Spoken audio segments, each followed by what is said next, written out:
Hola, hola mis queridos estudiantes, bienvenidos a un nuevo video en el que estamos abordando estos contenidos. En esta oportunidad hablaremos acerca de la secuenciación de los contenidos dentro de nuestro método ETOS. Enseña lo que sabes.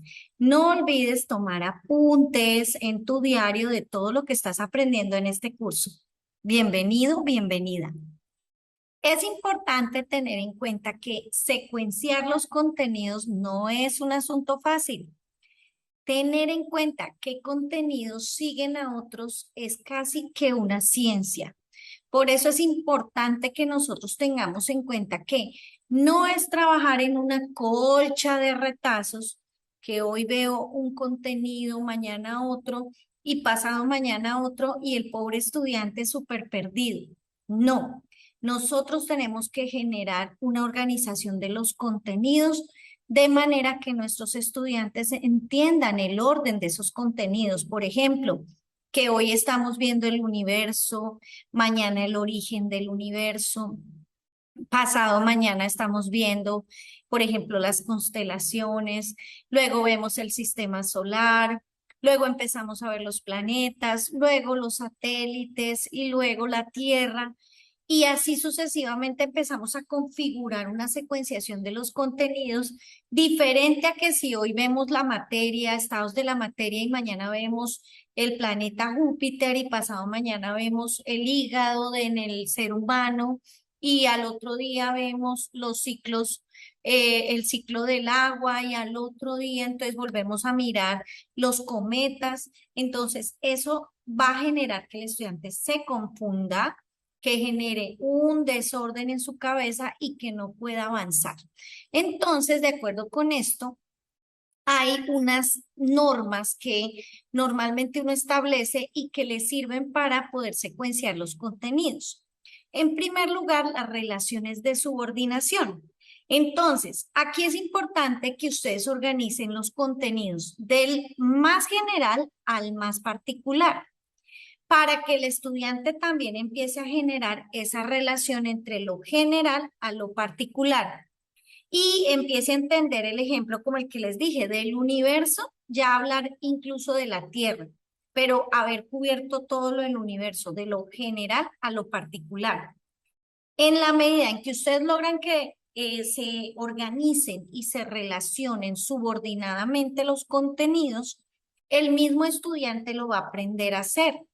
Y entonces allí empieza el estudiante, por ejemplo, a generar conexiones de categorías superiores con categorías inferiores y podemos utilizar, por ejemplo, mapas conceptuales que permiten ver esa jerarquía. Y el mismo estudiante empieza a mostrar en el mapa conceptual la jerarquía de subordinación, lo cual es importante que lo vayan aprendiendo. Entonces, es importante que si el maestro tiene clara esa relación de subordinación en los contenidos, el estudiante también la va a tener clara. Segundo, relaciones de supraordenación. Organicen los contenidos de lo particular a lo general, también es una opción. O pueden hacerlo de lo general a lo particular y luego mostrarle al estudiante de lo general a lo particular y devolverse de lo particular a lo general, para que el estudiante entienda que entonces el universo es grande, pero contiene una serie de elementos hasta llegar a la Tierra, que es lo más pequeño supuestamente, bueno, de lo que vemos en el universo, y luego vemos la Tierra y empezamos a ampliar hasta llegar a todo lo que cubre el universo. Entonces, de acuerdo con eso, los estudiantes se van a acostumbrar a generar relaciones de subordinación y relaciones de supraordinación, lo cual les ayuda muchísimo. Ahora bien, hay relación de coordinación entre conceptos equivalentes. Entonces, por ejemplo, empezamos a desarrollar una mirada, por ejemplo, entre conceptos que puedan parecerse. Por ejemplo, un concepto equivalente es la estructura que puede tener una tipología textual con otra. Por ejemplo, puede haber una estructura, el texto narrativo tiene una estructura desde la misma equivalencia que la tiene un texto descriptivo y de la misma equivalencia en que la tiene un texto argumentativo y de la misma que un texto descriptivo también tiene estructura.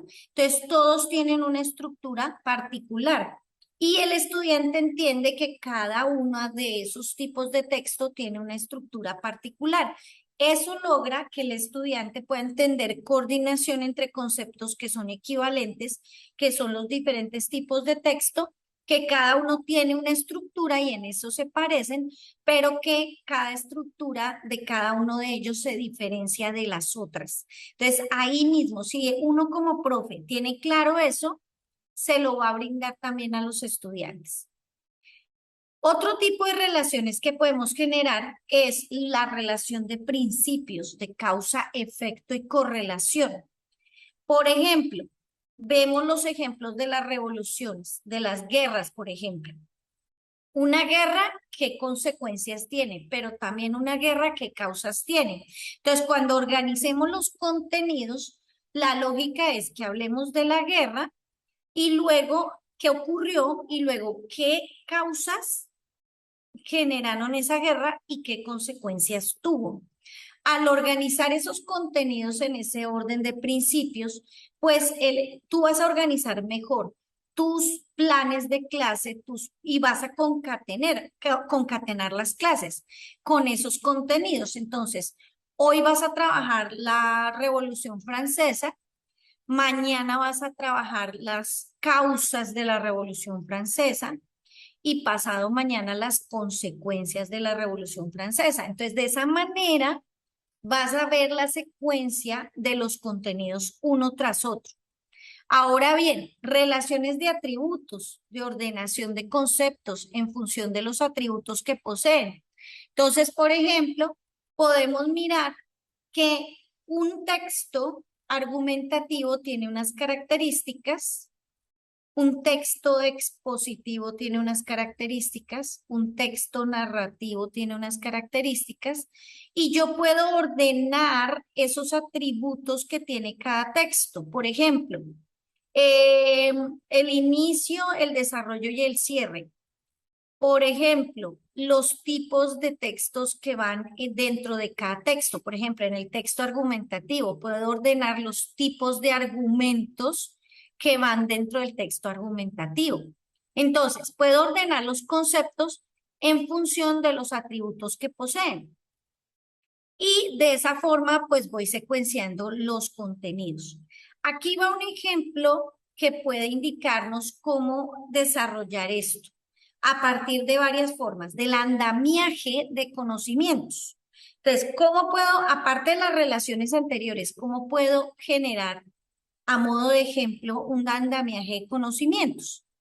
Puedo colocar los conocimientos que se supone vieron en grado tercero y que ya se supone los aprendieron, hacer evaluación diagnóstica y tomar esos saberes previos que ya tienen configurados, porque cada saber trae unos conceptos, unas imágenes, unos elementos de carácter teórico y procedimental, y con esos elementos que él ya trae como parte de su estructura cognitiva y su apropiación, tomo los elementos y los conocimientos de grado cuarto, porque tenía los de tercero, tomo los de cuarto y empiezo a encadenar. Y se genera un andamiaje de conocimientos de grado tercero a grado cuarto. Y yo, que soy profesora de cuarto, le indico al de grado quinto que debería tener los estudiantes aprendidos en grado quinto. Ahora, nuestros países generan una secuenciación en los currículos nacionales. Por eso es importante que nosotros podamos generar una mirada a los currículos de nuestros países, porque se va a ir viendo el andamiaje de los conocimientos y se va desarrollando un avance a niveles superiores de conocimiento en cada grado. En, por ejemplo, Colombia, se trabaja a partir de los estándares esa secuenciación de los contenidos. ¿Qué más debemos tener en cuenta para la secuenciación de los contenidos? Que se generen aprendizajes significativos. Si no hay aprendizajes previos consolidados, pues yo me tengo que devolver y generar un enlace con lo que necesito que tienen que aprender los estudiantes y desarrollar una consolidación de esos saberes previos que necesito para poder encadenarlos con los saberes nuevos y generar aprendizaje significativo. De esa manera, pues vamos a poder dar cuenta de lo que el estudiante ya trae y de lo que necesita aprender nuevo. Y entonces se genera una proximidad a la zona de desarrollo próximo que me indica lo que el estudiante sabe en contraste con lo que puede llegar a saber. Y allí entra el adulto a hacer diferentes mediaciones para que el estudiante conecte lo que sabe con lo que puede llegar a saber y generar esa zona de desarrollo próximo con el adulto, con los compañeros, pero que definitivamente genera aprendizajes significativos. Tener en cuenta también que para secuenciar los contenidos hay que desarrollar una jerarquía. Como les decía, el universo, las constelaciones, los sistemas solares, los planetas, los satélites, luego el planeta Tierra. ¿Por qué? Porque si yo empiezo a generar esa jerarquía, de hecho, uno como maestro debería hacer un mapa conceptual para mostrarse uno mismo esa jerarquía de los contenidos que va a haber durante un bimestre o una red de ideas que permita ver qué es lo que voy a ver en el bimestre o en el trimestre. Entonces empiezo a generar una jerarquización del conocimiento que me va a permitir visualizar cómo se van a generar dentro de la estructura cognitiva y cómo se van a clasificar cognitivamente los contenidos.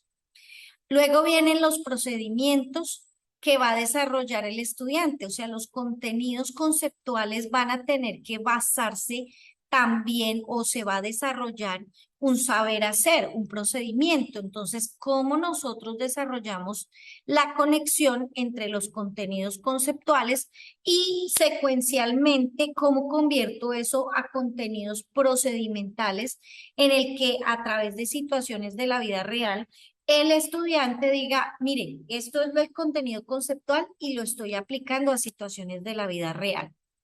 Y el aprendizaje en espiral, que ustedes saben que lo aborda Brunner, es cómo secuenciar los contenidos desde ese aprendizaje experiencial que ya se los expliqué en otro video, y es que los contenidos más simples y sencillos se ven en la superficialidad en los primeros grados, pero luego en los grados siguientes empezamos a generar esta profundización del conocimiento mucho más amplia. Fíjate, empieza como algo así y se va volviendo más amplia, pero mucho más profundo,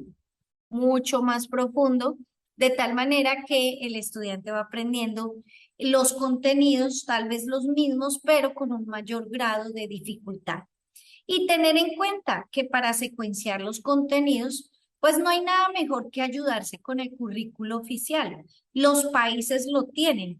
Hay que conocer ese currículo oficial y aplicarlo de tal manera que podamos organizarnos con los compañeros del curso anterior y con los compañeros y colegas del curso siguiente para poder asegurar que los estudiantes están llevando una secuenciación de los contenidos de grado a grado. Ahora bien, hay que hacer también una secuenciación de los contenidos bimestre a bimestre, que eso lo veremos más adelante.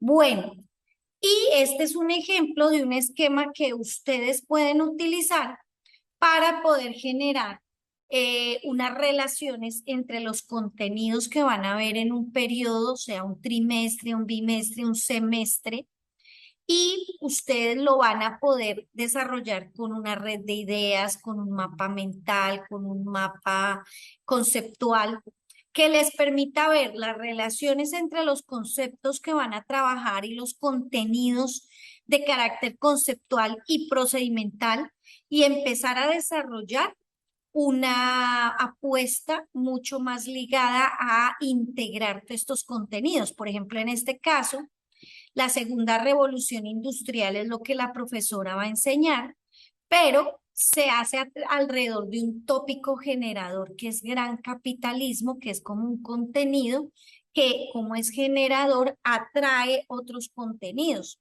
Entonces, cuando hablamos de segunda revolución industrial y de gran capitalismo, hablamos de, por ejemplo, nuevas fuentes de energía, nuevos productos, nuevas ramas industriales, nuevas formas de producción, nuevos medios de transporte, nuevas formas de organización.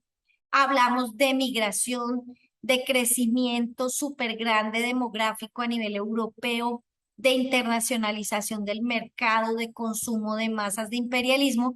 Y todo eso lo debo secuenciar en un periodo académico de tal manera que los contenidos se puedan ver de manera holística y me permitan generar una mirada mucho más secuenciada y organizada en mis planes de clase. Este es solo un ejemplo, pueden usarlo con mapas conceptuales, con mapas mentales. A mí me funciona mucho esta red de ideas, pero también cuando quiero jerarquizar, utilizo el mapa conceptual. Bueno, mis queridos estudiantes, espero que esta lección en video les sirva muchísimo. Tomen apuntes en el diario, estén súper atentos a todo lo que está pasando en este video. Si necesitan pasar un momentico el video de nuevo, háganlo cuantas veces quieran, porque este video les va ayudando a tener una claridad acerca de cómo secuenciar los contenidos. Nos vemos en el próximo video. Un abrazo.